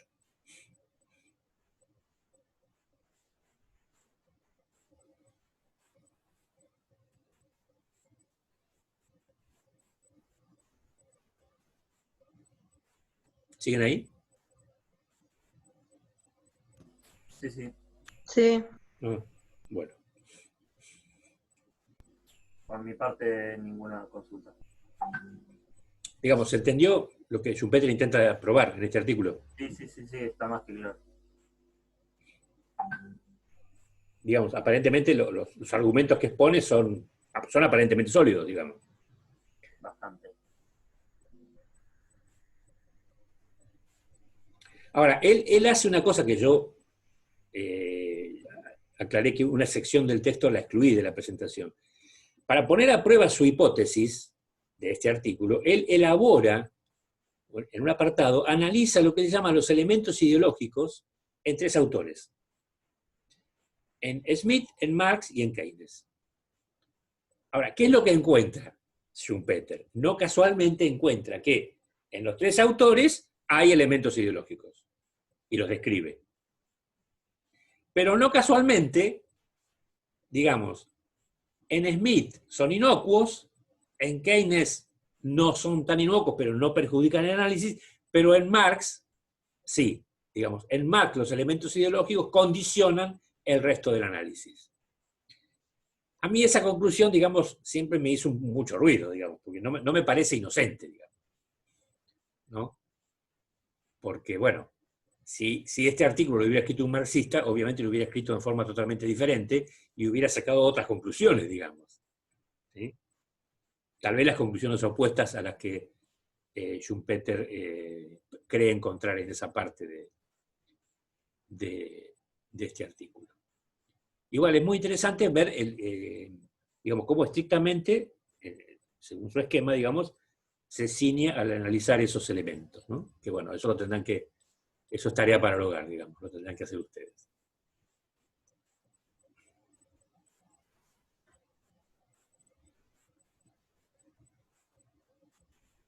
¿Me preguntas?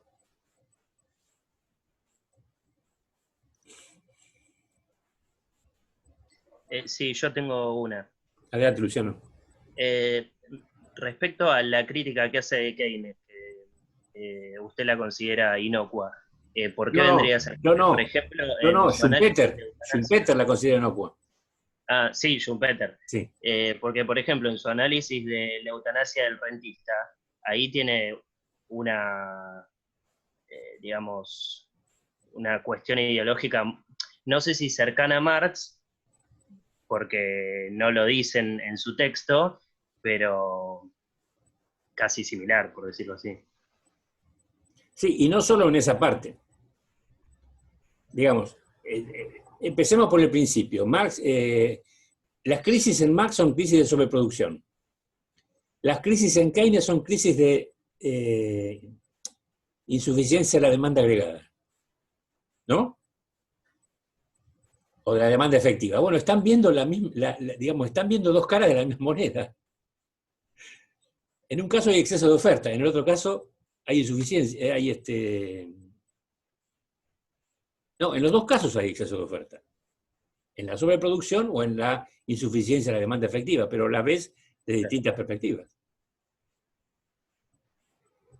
¿Sí? Digamos, yo no creo que, o sea, yo no comparto esa conclusión schumpeteriana. Yo creo que los elementos ideológicos en los tres autores analizados, y en algún otro más que pudiéramos analizar, incluyendo al propio Schumpeter, no son inocuos. O sea, no es casual que para este autor, digamos, el desarrollo del capitalismo no sea posible sin el empresario innovador. No es casual que entonces el resto de su vida académica y política la va a destinar a la defensa, te diría, incondicional de ese tipo de empresario. Y que va a ser un defensor de los, de la renta transitoria del empresario innovador, de la renta cuasi monopólica, digamos. Cuando todos sabemos que aún el análisis microeconómico más elemental y más conservador muestra que el monopolio perjudica al consumidor, se apropia de su excedente, digamos.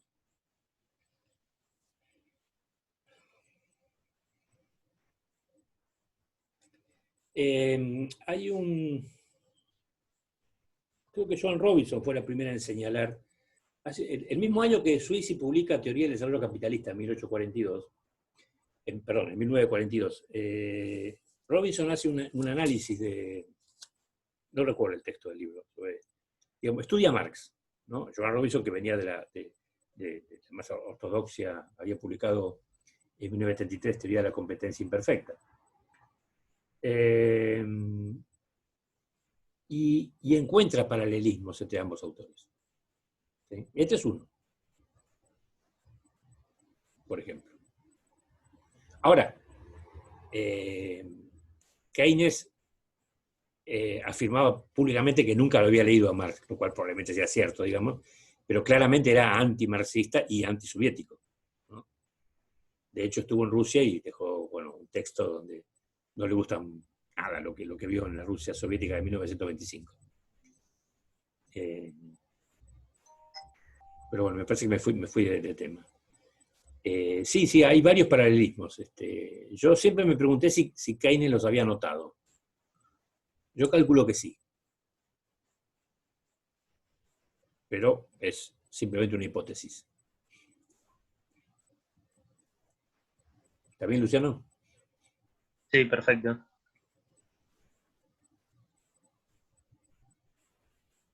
Bueno, ¿alguna otra pregunta o vamos a ver la crítica que le hace Dobb?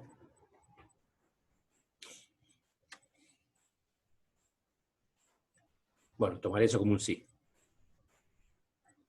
Bueno, Boris Dobb, fíjense, 1900-1976, economista marxista y un estudioso de la economía soviética, ¿no? Estudió en la Universidad de Cambridge, en donde fue profesor, miembro del Trinity College, donde estuvo Keynes. Ahí tenemos la foto de Dobb en su madurez. Sus trabajos más representativos son dos. Estudios sobre el desarrollo del capitalismo en 1946, que va a dar origen a una controversia sobre el fin del feudalismo y los orígenes del capitalismo, que va a durar 20 años.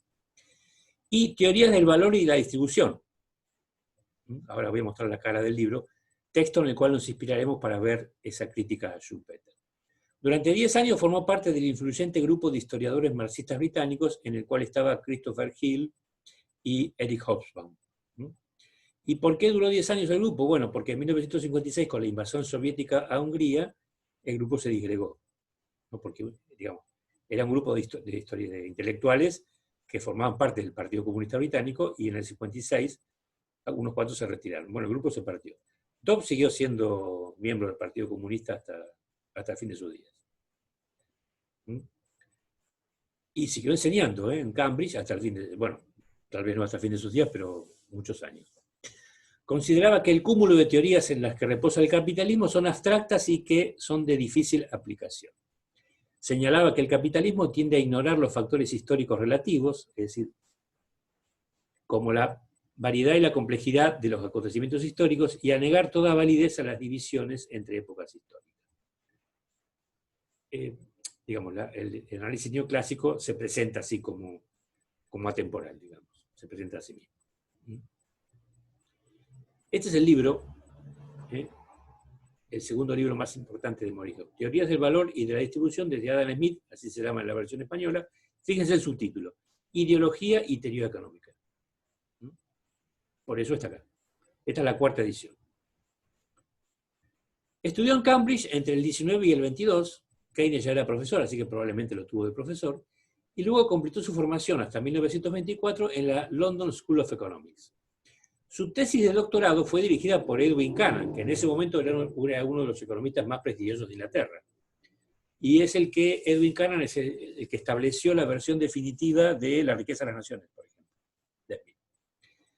La tesis de doctorado, entonces, dirigida por Cannan, se ocupaba de la teoría de la empresa capitalista. Capitalist Enterprise and Social Progress. Y fíjense, ya era muy joven, en ella proponía una conciliación entre la teoría marxista de la plusvalía y la teoría marsaliana.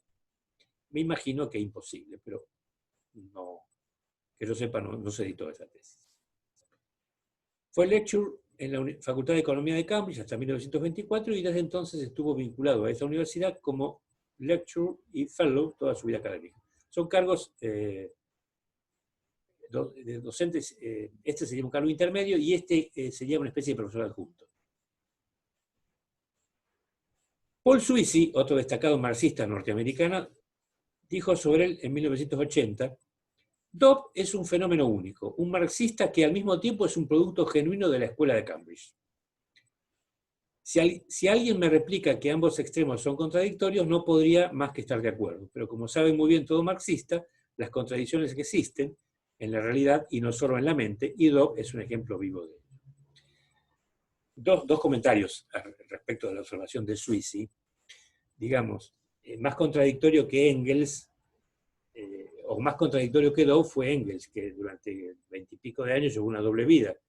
Hasta las 5 de la tarde como empresario, y a partir de las 5 de la tarde como defensor de los intereses de la clase obrera. Digamos. Eso es una contradicción interesante.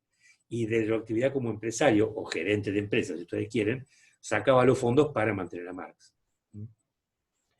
La segunda es un comentario de un economista polaco emigrado en Inglaterra, Kalewski, que es un precursor de Keynes, que dijo una cosa así medio graciosa, que él era polaco, es decir, que cuando se instaló en Inglaterra durante los años de la Segunda Guerra Mundial, esperaba encontrarse con muchos caballeros británicos, dice, pero solamente encontré dos, dice, Piero Sraffa y Maurice Dobb. Piero Sraffa era otro italiano, digamos, que estaba viviendo en Cambridge, y Maurice Dobb era del PC. Entonces, la idea era que los caballeros británicos ya estaban en extinción. Bueno, el libro Ideología y Teoría Económica, es de 1973, y fue traducido al español en 1975. Y en la introducción, que aparece como bibliografía complementaria de la materia, dice Maurice Dobb, en el campo de la economía política o de la teoría económica, el papel de la ideología, y en forma implícita su definición, ha sido tratada de diversas maneras. En primer lugar, dice, ha sido contrastada con la esencia científica del tema, llegándose a considerar a la ideología, por por implicación, como la mezcla o acrescencia de postulados éticos y de los llamados juicios de valor. De esta manera resulta un elemento extraño en la que debería ser designado como una investigación objetiva y positiva, el cual merece ser purificado por un análisis más riguroso y definiciones más precisas. O sea, hay que extirpar estos elementos ideológicos. Algunas veces, aunque se conserve en una teoría o en una doctrina este contraste entre el elemento ideológico y el elemento científico, los límites de lo ideológico se extienden hasta incluir otra clase de afirmaciones que las puramente éticas. Las encontramos, por ejemplo, con el nombre de proposiciones metafísicas. Recuerden que meta también es un prefijo de origen griego que significa más allá de. Si fueran metafísicas serían más allá de lo físico, de lo que uno puede ver. Las cuales no tienen cabida apropiada en una teoría científica, puesto que no se las puede testear o desaprobar. Sin embargo, desempeñan una función, la de persuadir a la gente para que adopte determinadas actitudes y lleve a cabo ciertas actividades. Bueno, y aquí entonces se remite a un libro de Joan Robinson, de la cual hablamos, de 1963, que se llama Filosofía Económica, en el cual Robinson dice que el valor, el concepto de valor, es un concepto metafísico. Bueno, es una postura claramente anticlásica y antimarxista. Y aquí aparece entonces Schumpeter, quien entre los economistas modernos ha sido quizás la más completa y seria contribución al debate, lo homenajea a Dobb, ha adoptado una actitud más bien diferente, podría decirse tal vez menos simplista, con respecto a la cuestión que estamos viendo. Lo que él, es decir, Schumpeter, ha separado con toda precisión y ha denominado de forma pertinente visión, ¿se acuerdan la visión o intuición? Es inevitablemente ideológica. Sí, o sea, lo dice Schumpeter. Por lo tanto, la ideología se inserta en el primer plano dentro del acto cognoscitivo preanalítico y con el necesario comienzo de la teorización penetra el material provisto por nuestra visión de las cosas. Esta visión es ideológica casi por definición, puesto que incorpora la descripción de las cosas tal como las vemos. Todo esto que está entre comillas son menciones, no del artículo Ciencia e Ideología, sino de la primera parte de Historia del Análisis Económico, donde más o menos desarrolla los mismos conceptos que en el artículo que hemos glosado. Por lo tanto, entonces Schumpeter llega a la definición de que, mientras que el sistema de economía política y el pensamiento económico deben en general estar condicionados ideológicamente, el análisis, como dije hace un rato, propiamente dicho, puede ser tratado como algo independiente y objetivo. ¿Independiente de qué? De la ideología. Es decir, como un fuerte núcleo de técnicas e instrumentos formales gobernados por patrones y reglas suprahistóricos, a fin de ser discutidos y apreciados en forma independiente y con los que se puede componer una historia separada que responda sin ambigüedades a problemas tales como el de si y en qué sentido se ha verificado por el progreso científico entre John Stuart Mill y Paul Samuelson. Es muy británica esta forma de expresarse, ¿no? Muy elegante, para demolerlo a Schumpeter. Lo que está diciendo Schumpeter es que no, Dobb, es que no se puede hacer este pretendido análisis, no, esta pretendida historia del análisis económico como algo independiente del aspecto ideológico. Y de hecho, el libro de Schumpeter, que se llama Historia del Análisis Económico, sin embargo, tiene material ideológico. O sea que ahí Schumpeter se contradijo. Este punto de vista de Schumpeter, calificado y delimitado como lo está por numerosas reservas, se vincula con el punto de vista del análisis económico más tosco y honrado de la caja de herramientas, que es puramente instrumental. La noción de caja de herramientas, que hoy la usa toda la teoría social, fue introducida en la teoría económica por John Robinson, otra vez, en su libro de 1933. Es un símil cuasi empírico, digamos. ¿Qué hay en una caja de herramientas? Y bueno, qué sé yo, todas las herramientas que puede haber en un hogar o en un taller, ¿sí? Serrucho, martillos, iba a decir tenedores, no, destornilladores de distinto tamaño, sierras, bueno, lo que ustedes quieran. Entonces, ¿Qué hace uno cuando necesita? Y no tira todas las herramientas al piso. Busca la herramienta que necesita para resolver el problema particular. La analogía que hace Joan Robinson es que la teoría económica constituiría una caja de herramientas. Entonces yo necesito, bueno, el concepto de clase social lo tomo, necesito el concepto de productividad marginal lo tomo, necesito el concepto de lo que ustedes quieran, lo tomo y hago mi estudio. Como si todas las herramientas fuesen igualmente equivalentes, digamos. Como si fuesen solamente instrumentos. Después, los sociólogos adoptaron esto, les gustó, y lo extendieron también a la teoría social. Continúa su análisis. Esta concepción del papel que desempeña el economista puro, el que hace análisis, ha sido promovida, como es natural, por la moda de plantear las proposiciones en economía por medio de modelos y formas matemáticas. Digamos, forma en la que Dobb parece no estar del todo de acuerdo, ¿no? Hasta el punto de haber depurado la materia, haber depurado, es decir, haber eliminado, nociones, elementos o relaciones que no sean susceptibles de ser cuantificadas y expresadas, está mal acá, en un sistema de ecuaciones.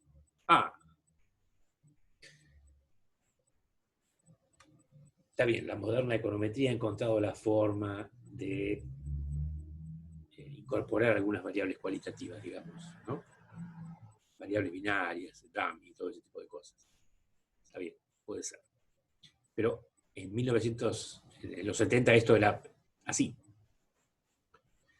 Lo que es cuestionable en grado sumo es si en economía o en cualquier rama de las ciencias sociales, en caso de prestar atención al contenido económico de una teoría como algo distinto de su armazón analítica, cualquier parte de la misma puede preservar la independencia y la neutralidad reclamada, y con alguna razón para el análisis formal.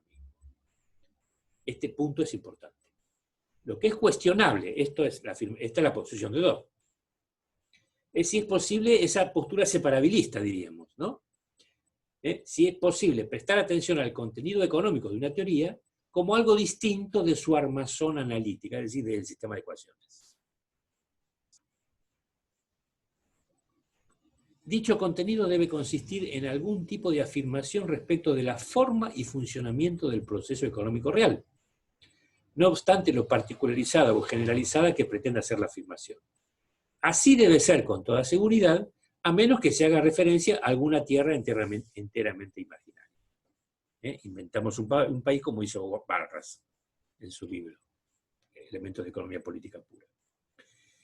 Dentro de su disposición debe incluirse esencialmente la visión de Schumpeter, porque la afirmación de que la teoría venera como cuadro o mapa es por entero dependiente y relativa a dicha visión. Y esta última, como Schumpeter mismo lo subraya, es siempre relativa a una época particular y a un lugar social en el proceso de la historia. Ningún examen de la teoría económica, y aún menos un examen histórico de los sistemas de teorías, parece justificable si niega o ignora esta relatividad. Aquí Dobb recuerda y refuta aquella cosa que había dicho al principio, de la visión pretendidamente ahistórica de una teoría económica. Ningún examen de la teoría económica, y aún menos un examen histórico de los sistemas de teorías, parece justificable si niega o ignora esta relatividad. ¿Cuál relatividad?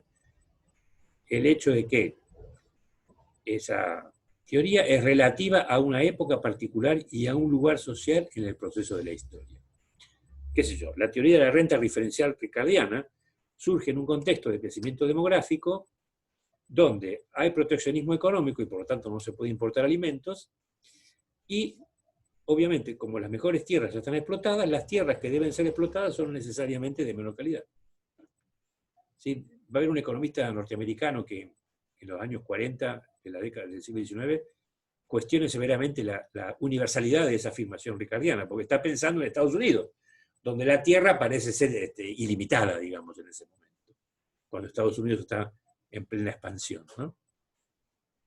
Despojando a los pueblos originarios, apropiándose de territorios mexicanos, etc. Concluye su análisis el autor británico. Un modelo matemático puede ser examinado en su aspecto puramente formal como una estructura consistente, no cabe duda.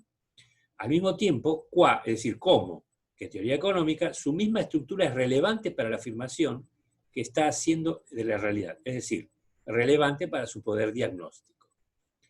Pero, en el grado en que el constructor de modelos esté influido por sus implicaciones económicas, es decir, en la medida en que esté tratando de ser un economista, la conformación y proyección del modelo estarán influidas por su visión del proceso económico y por las condiciones históricos-sociales que conforman y limitan su cuadro mental de la realidad social, cualesquiera que ellas sean. En resumen, ¿a qué conclusión parece que hemos llegado? Dicho en términos breves.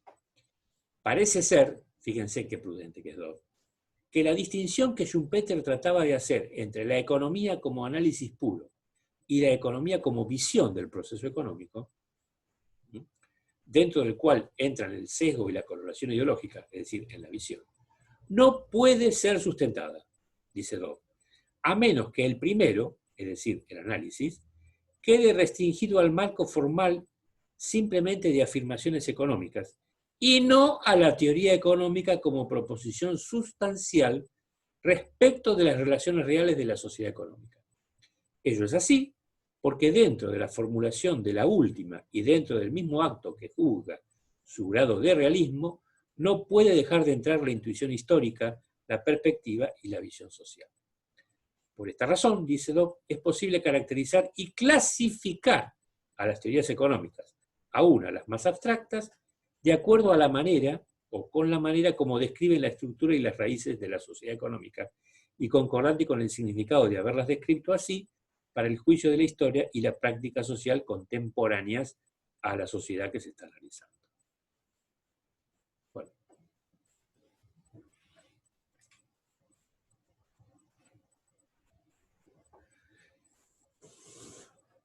O sea, en buen romance, Dobb no está de acuerdo con la posición schumpeteriana y cree haberlo justificado más o menos con lo que hemos extraído de su análisis, digamos. Obviamente que en esa introducción no solamente se refiere a Schumpeter, sino que se refiere a otros autores, pero le da un lugar particular a Schumpeter porque considera que el tratamiento que ha hecho es de los mejores, digamos. Y por lo tanto, cuando, digamos, si yo estoy en una posición y quiero refutar a quien considero mi adversario teórico o ideológico, no voy a elegir a un 4 de copas. El igual mejor.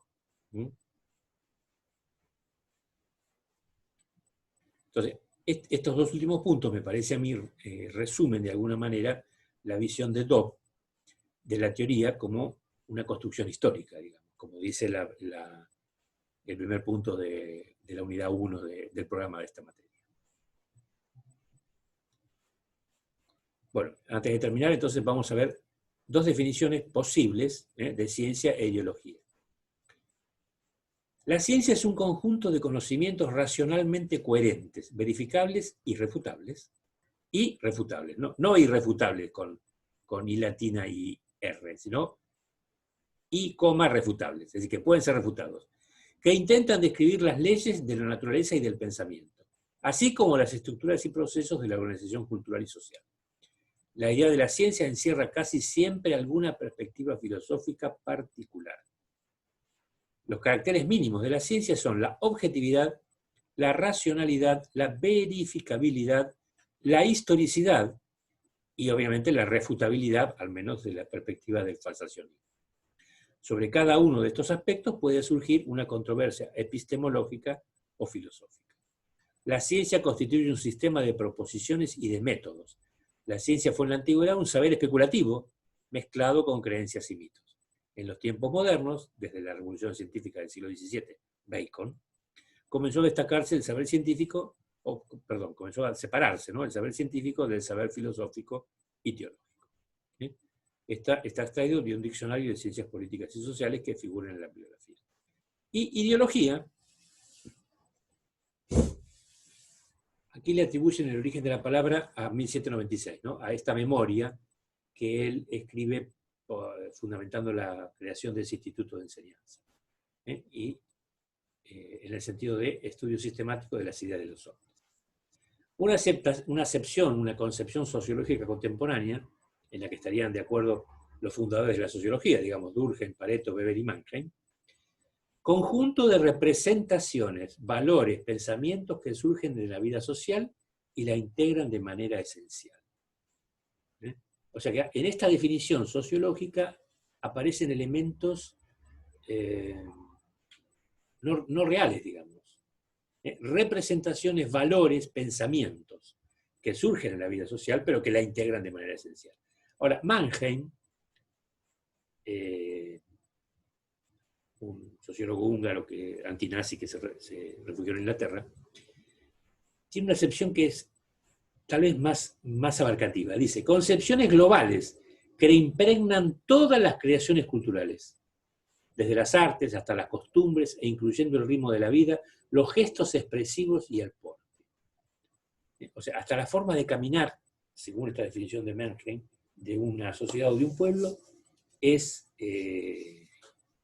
ideológica. Me acuerdo de una novela, Un yanqui en la corte del rey Arturo, de Mark Twain, donde un yanqui es trasladado a la época del rey Arturo, que ya es viejo, digamos, el rey, y entonces intenta, obviamente un yanqui del siglo XIX, progresista, antiesclavista, y que ser un yanqui es uno del norte, intenta que el rey vea cómo vive su pueblo, del cual está totalmente aislado, y entonces quiere hacerlo vestir como campesino y llevarlo a que vea la vida del pueblo. Pero claro, los campesinos iban todos siempre agachados, inclinados, porque eran la clase subalterna de ese momento.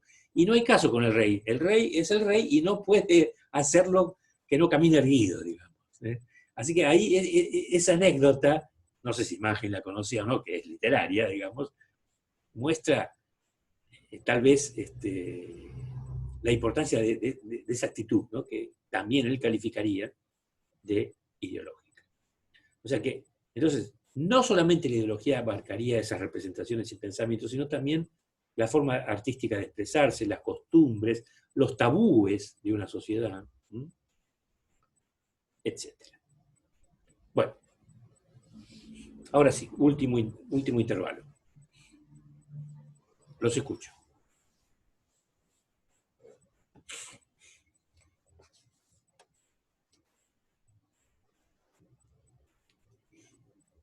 ¿Siguen ahí?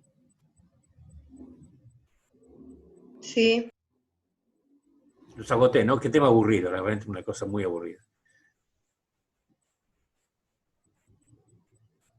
Lo digo yo antes que lo digan ustedes. El horario por ahí. Bueno, es el que tenemos. ¿No? Contra eso no se puede hacer nada. ¿Alguna pregunta? Digo, ¿están claras más o menos las diferencias entre la posición de Schumpeter y la posición de Dobb? Sí.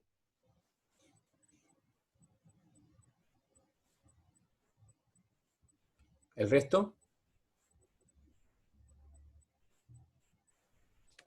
Sí. Sí. La bibliografía para esto, bueno, las entradas obviamente están un poquito más desarrolladas. Este diccionario de ciencias políticas y sociales de Torcuato Di Tella y otros. Yo tengo esta edición, pero hay al menos 2 ediciones posteriores. Del texto de Dobb sobre la ideología está en Teorías del Valor y de la Distribución, entre las páginas 13 y 51. Este libro está en internet, está en PDF. Esto creo que está subido, y si no está en el Centro Estudiante, porque es bibliografía de la materia, la contribución. Ciencia y ideología obviamente está. Y el libro de Schumpeter, bueno, este no está en la bibliografía. Y aquí hay un material muy interesante, pero que habla exclusivamente sobre Destut. No pude encontrar la mención del autor. Está dedicado exclusivamente a Destut. Está muy lindo.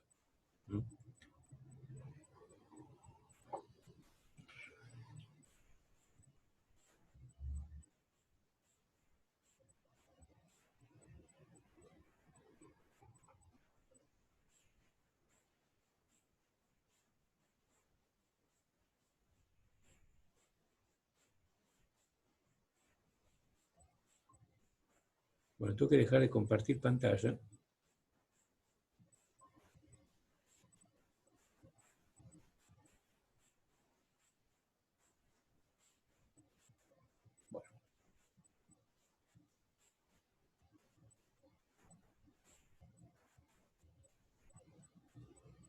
Ahí está.